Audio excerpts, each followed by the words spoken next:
computer. Okay, so today we decided to continue on with the chapters of Alma, starting with 17 and going on for quite a bit, actually, that are patterned off of Yeshua's or Jesus's mortal ministry. I don't remember exactly where we left off last time, but I'll put a link to both of them in the notes. But I'm gonna take a guess that we're gonna start off on 28 just because I looked into it a little bit. So did you want to say And the something? last time we were talking, there was a lot about boldness. So Yeah. So I figured that's partly why I decided to start with there because of the sense line separations that Skousen did. They generally make sense, not always, but generally they do. But this is my favorite edition of the Book of Mormon. So I figured we'll start with 28. And Josh, do you want to read verse 28 and we'll go from there? Sure. Well, actually, let me do 24 through 27, and I'll just read them straight because that'll probably help with some context, and then you can read 28. Yeah. All right. So 24, and Ammon began to speak unto him. So Ammon here is a type of the Messiah during his mortal ministry, okay? And this is unto the king with boldness, said unto him, believest thou that there is an Elohim? And he answered unto him, I do not know what that meaneth. So this is just going off of how different people will talk about the same things in a different way. Okay. Right. Even just God or Elohim himself. Mhm. And then Ammon said, beholdest that there is a great spirit. Now I do find that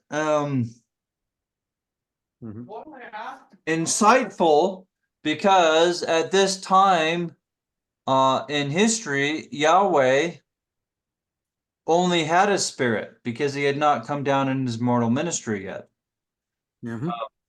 And on top of that, I'm not a physical body, nor are you. You're actually a spirit in a tabernacle of clay. You're not your physical body. That is just something that we have put on. And even when we receive glorified, perfected, immortal bodies, they are not us. They're not who we are. Right. Correct. They're a gift for first of all, believing Yeshua is the promised Messiah and coming under his covering, and then after that, a reward for our works according to Torah. Right. So Okay. and he said, yea. And so this is maybe Josh can pick up at 28 now. All right. And Ammon saith, this is God. And Ammon saith unto him again, believest thou that this great spirit, which is Elohim, created all things, which is in heaven and in the earth? And he saith, let's just pause right there. So Ammon here is talking about how this great spirit, and spirit as in our soul, who is the great one, is Yeshua, right? And that's why he's putting great is Elohim or the great judge, because that's what Elohim. One of the definitions of Elohim is judge there. So one of the things that I find really interesting here, and that's one of the things that, as I'm starting my own video ministry, I'm starting from the same place here that Ammon starts from. And what is the first thing that he does? He introduces him to God and his nature. He introduces him to our Elohim. And his nature and the fact that he created all things and that there is nothing that is greater than him. Right. And one thing I will add, that all things is an idiom for Torah. Yep. Yes, it is both a literal and an idiomatic expression. Right. And oh, go ahead. Sorry. Go ahead. And oftentimes the primary expression of it is based on whether it's being primarily expressed idiomatically or literally is based on the context in which Correct. it's in the scripture. In here, it could be a little tricky, but Big could probably tell us which one of these, because I always get these two sections mixed up. D&C 84 or 88 talks about how there is one law everywhere. That is Duck Covenant section 88. Okay. Mm-hmm. Now it's interesting. The idea of heaven and earth covers everywhere, right?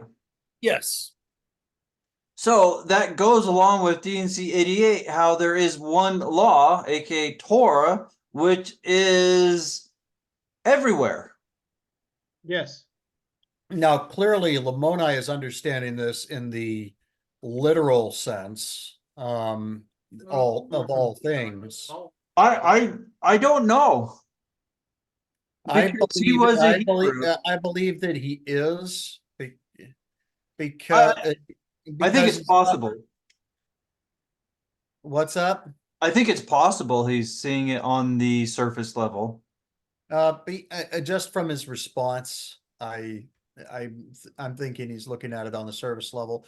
But whether you look at it on the surface level or whether you look at it on the or whether you're looking at it on the idiomatic level, then there's still something to be gained here. If he created everything that's around us, that means that there's nothing that's greater than him. And Correct. and you can have faith and that is something that you can have assured faith in. So that's something that that's something you can gain from that. Now, if you're looking at it from the idiomatic perspective, oh, he received this power by which he created everything. So I think Ammon is doing a layered teaching here, because once you realize that he created everything, now looking at it from the idiomatic perspective, you also realize the power by which he created everything. Correct, which we won't sidetrack into because it's a long sidetrack. Mosiah 15, 1 through 5 brings a lot of that out. Once you're Josh is laughing because we went over that on an unofficial visit with him. Yeah. I don't know if you want to say a little bit with that just real quickly before we move on, or just move on. Like you said, that's a very long sidetrack. I Sure. don't know that we necessarily need to get into that right now, but it is a great sidetrack. One that maybe we could pay attention to later, but Sure, maybe another day. yeah, it was quite informative, I must say. Yeah, and I think you will also say, I was just bringing out what the text actually said, right? Right. Well, just to carry this back to the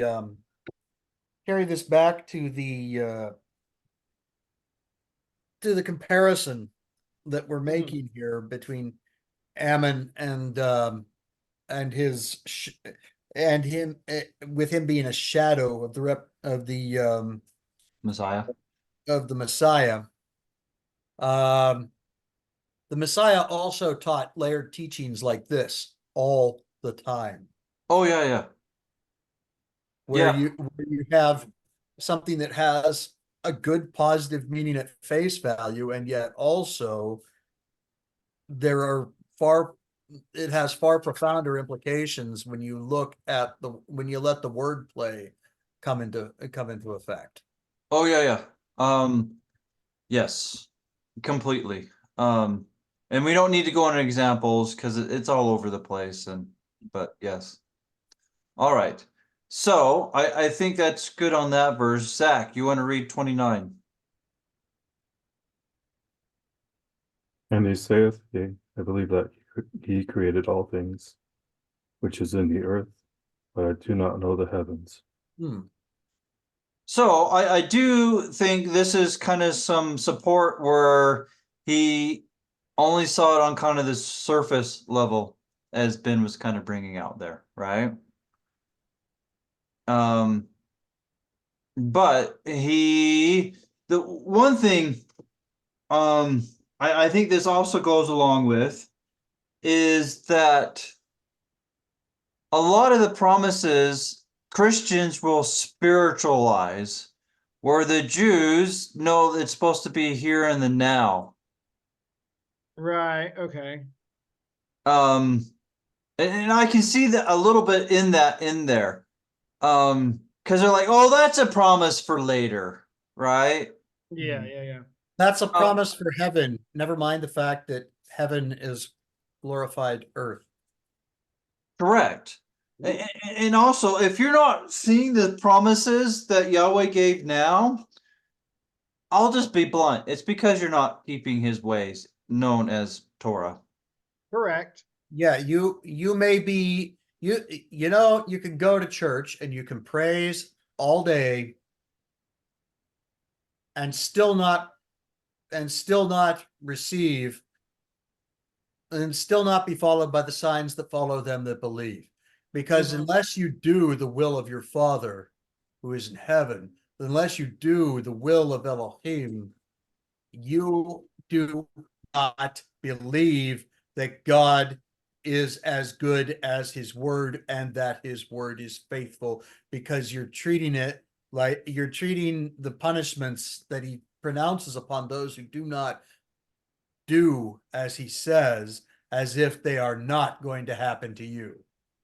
Well, that, and you are treating the promises of those who obey his law with contempt. Yeah, because they do some of both, the people. Yeah, like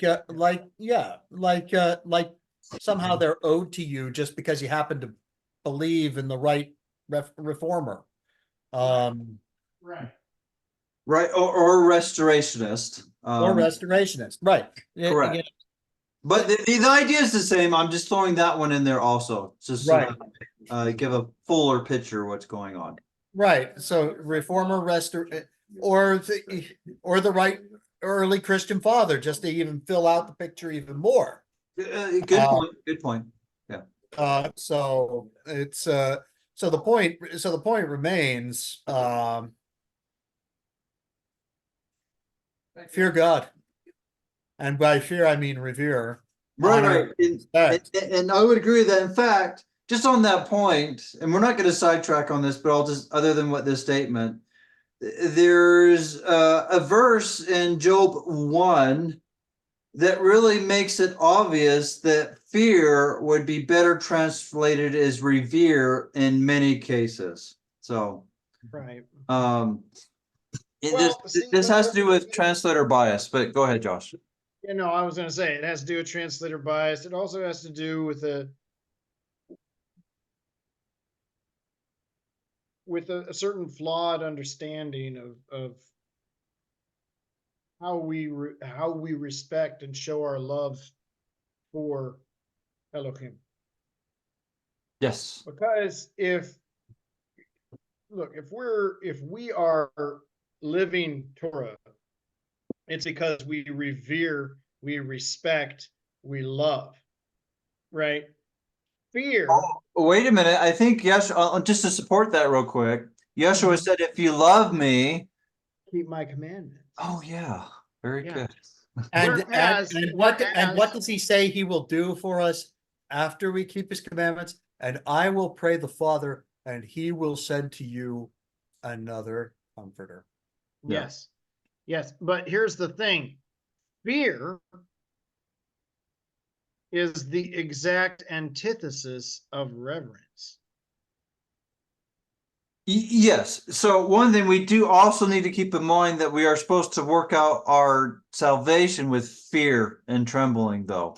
So there is a place where that word is translated correctly. In that case, I do believe it's fear and not reverence.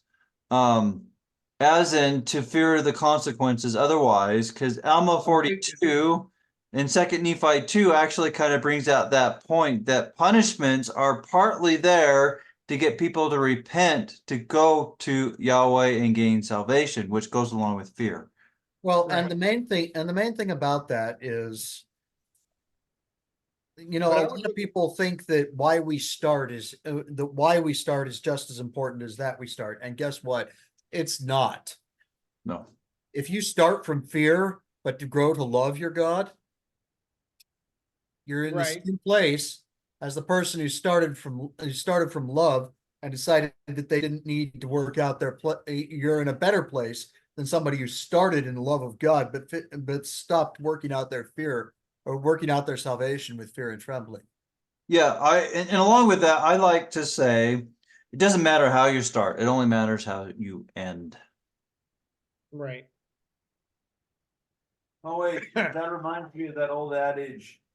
Hell is paved with good intention. Yeah. Road to hell is paved with good intentions. Yes, it is. Yes, it Okay, is. so I think we've hashed It's a 29. broad way. I think we've hashed 29 to a fare thee well. Oh, Okay. moving on to 30? Okay. Yeah, I'll read 30. And Ammon said unto him, the heavens is a place where Elohim dwells and all his holy angels. Yeah, I don't know what to say unless anybody I don't wants know that there's to. much Not much to you say can about say. That's pretty No. literal. Yeah, that. Okay, so Ben, you want to do 30? Oh no, King- I just did that one. 31, sorry. And King Lamoni saith, is it above the earth? So where's heaven, right? Is what he's going off of. Right. You know, even that idea that heaven's above earth is the idea even in most thought today too. Yep.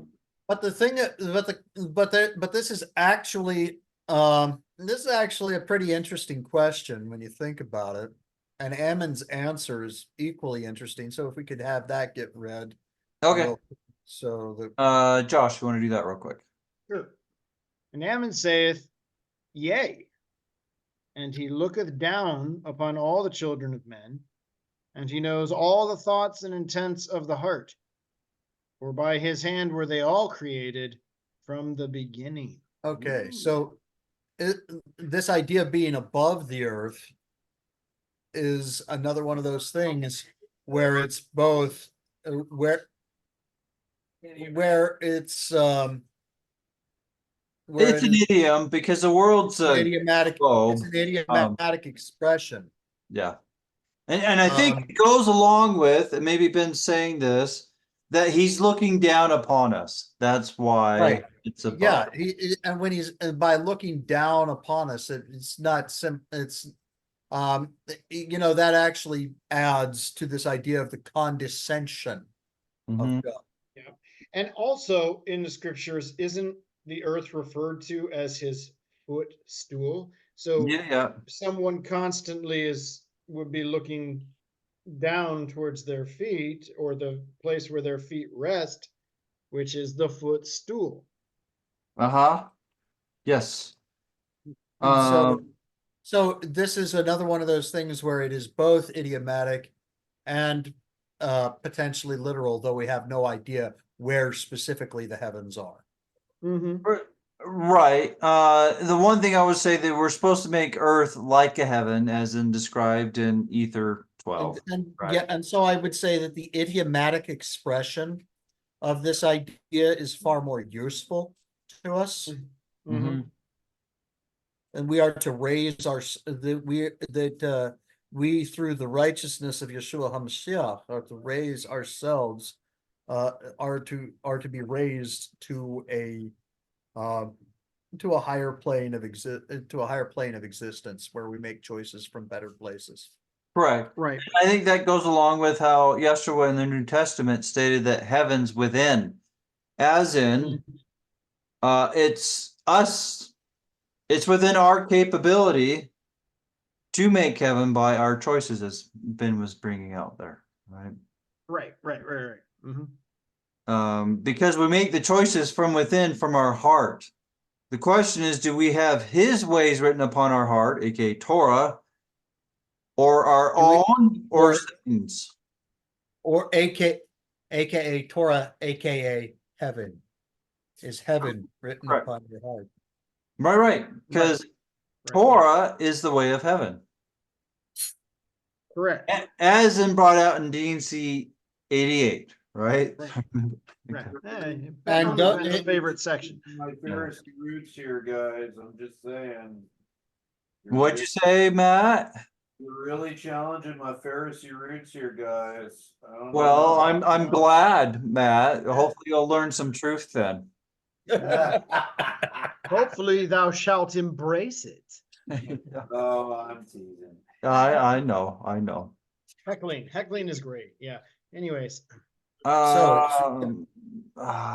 Whose turn is it? Sorry, I forgot who just read. I'm Josh just read 32. I Zach's just turn. read 32. Okay. Zach. Oh yeah, and then for by this hand were they all created from the beginning. So this goes along how Yeshua had his hand in creating everything, right? And that we see right now, this physical creation that we have. And Right. given the fact that our intelligences cannot be created and cannot be created, this creation that he's talking about is choosing. Right. He gave us opportunity to choose such that we become more like him. Right. Correct. So Zach, you want to read 33? King Lamoni saith, I believe all these things which thou hast spoken. Art thou sent from Elohim? So here, I think this is important. King Lamoni was stenched in false traditions. Yes. But because of the example of Ammon, which is earlier in 18 and chapter 17, he saw that Ammon had something. Mm-hmm. Not that, because the way that he presented himself, the way he behaved, and how he wanted to serve, and how Right. God, Elohim, was with him, he recognized that there was something to this guy.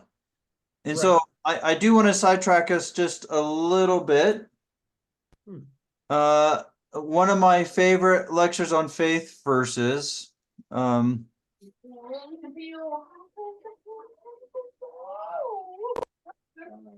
It's in lecture 2. And it's the last verse. Yeah. Questions of the normal verses. Go ahead. What were you going to say? Yeah. So this is actually lecture 2 is actually about how faith is obtained and how we learn that which we have faith in. Right. And it's, so part of it is actually knowing correct doctrine. Okay. Right. But it's more that you're living it. Yeah. That's the bigger part. You haven't really learned correct doctrine unless it actually is affecting your life and it's changing the way that you make your choices. You haven't learned it. You might know it. Yeah, you might Greek know it and think it's a cool idea, but until it's written on your heart. But you don't know it. Correct. You won't know it and really understand it until you start doing it and being it. Right. So I'll read this because this is like one of my favorite verses in the lectures on faith. We have now clearly set forth how it is that and how it was that Elohim became an object of faith for rational beings. Now, before this, he was he was going over boring genealogies, okay? And he was doing that with the purpose to show how tons of people knew the righteous patriarchs, including Adam and Noah for key ones, okay? There were others than that, but... And they knew them personally through personal interaction. Correct. Okay. Which that's a very good point to bring out with what we've been saying and what's going on here. And also upon what foundation the testimony was based, which excited the inquiry and diligent search of the ancient saints. So this is going off of because of how those who proclaim truth and they kept it, and how they interacted with people caused others to go look into it. It was not just because they said it, it was because they lived it also. Ah, right. Okay. To seek after and attain a knowledge of the glory of Elohim, as in his ways of being, okay? Because you get glory by becoming like him, as in acting, behaving, spiriting. I know I just made up a word. Yes. Like he would in the case, but I made up that word on purpose. And in some instances, those who have walked after his ways have obtained a visual knowledge of his glory. Yes. It's not a guarantee. And people can then, go against it after, like Judas and many others. They can. They absolutely can. Yeah, and I will say another controversial one, Brigham Young. Yeah. But anyways, so we're okay right there. And we have seen that it was human testimony. After you're done, go to bed. So their words and actions Mhm. and human testimony only Wow. that excited this inquiry or this starting others down this process. Mhm. Okay, so this is really important with this human testimony being both word and deed, because there are places in the scripture, like in Isaiah, when it says to the law and to the testimony, the law is speaking of all of Torah, and the testimony is speaking to the Ten Commandments specifically, which are a testimony of Yeshua. Right. To go along with what Ben is stating, I will just say something real quick. It was the ark of testimony in some instances. Okay. Right. Right. Okay. Did you want to add more, or was that what you wanted to say, Ben? Sorry. That's yeah, it's just to the law and to the testimony, to Torah and the commandments. If they teach not according to this, it is because they have no light in them. Yeah. Isaiah 1 or 5. I forget right now. Or 8. Sorry. Yes, and that's basically, but that's basically it. If they do not, this is why this actually correlates very strongly with this human testimony and human testimony only. Correct. I completely agree. In fact, I think it's Isaiah 8:1. But anyways. Yeah. It's actually later in the chapter, but okay, so it is Isaiah 8. So I won't quibble on it. I won't. yeah. That's it's hard to remember where everything is. That's why I have one note. Anyways,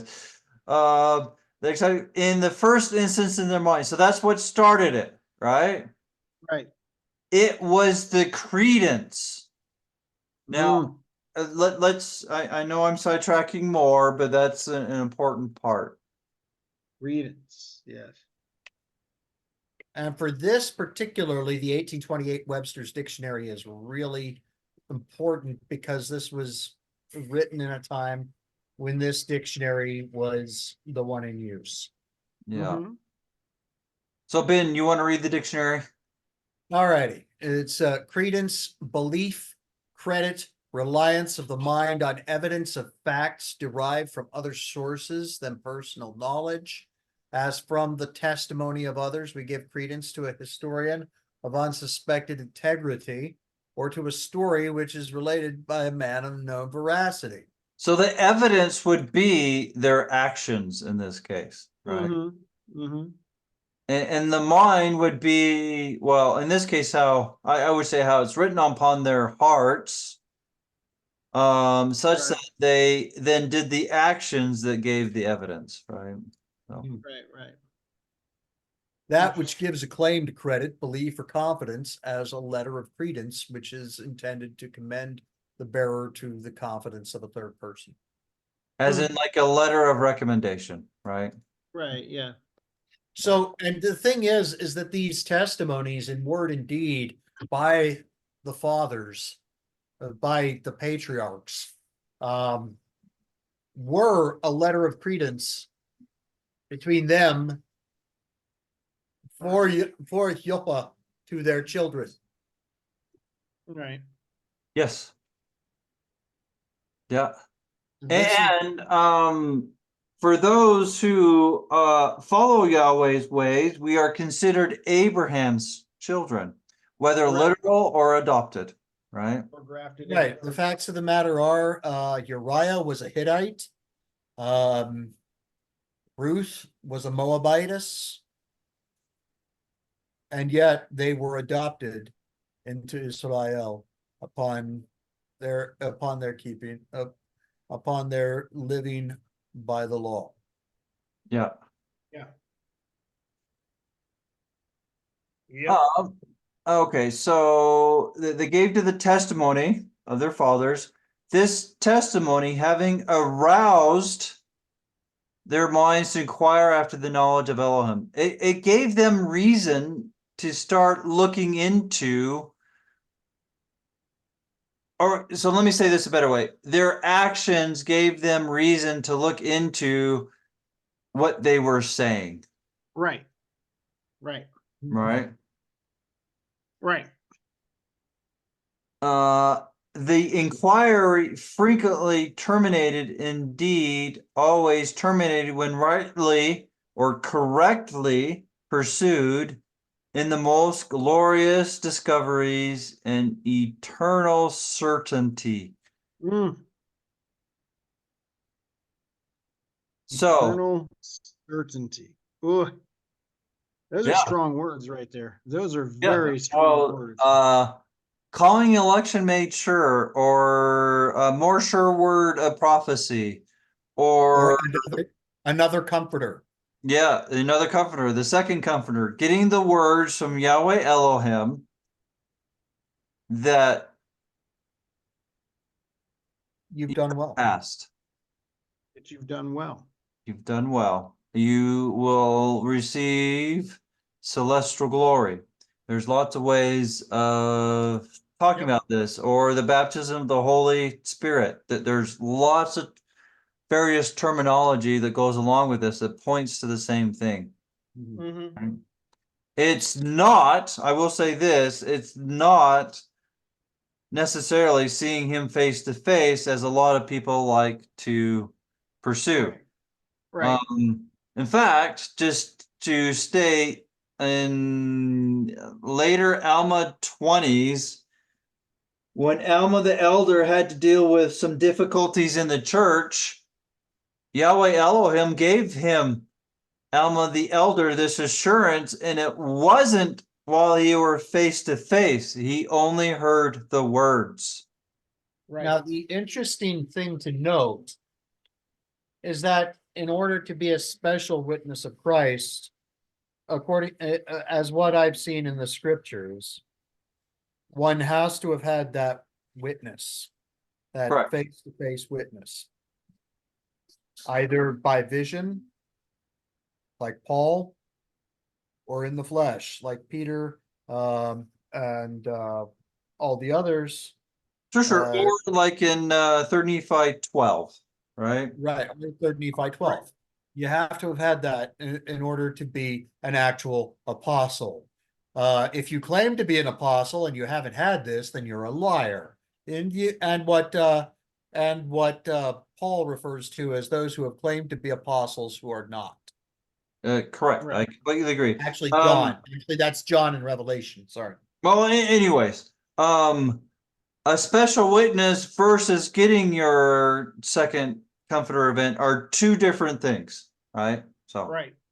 just want to clarify that. But anyways. Okay, I do think that's enough on that, so I think we should go back to Alma 18, unless there's more to say. Well, let's go back to Alma 18. Okay.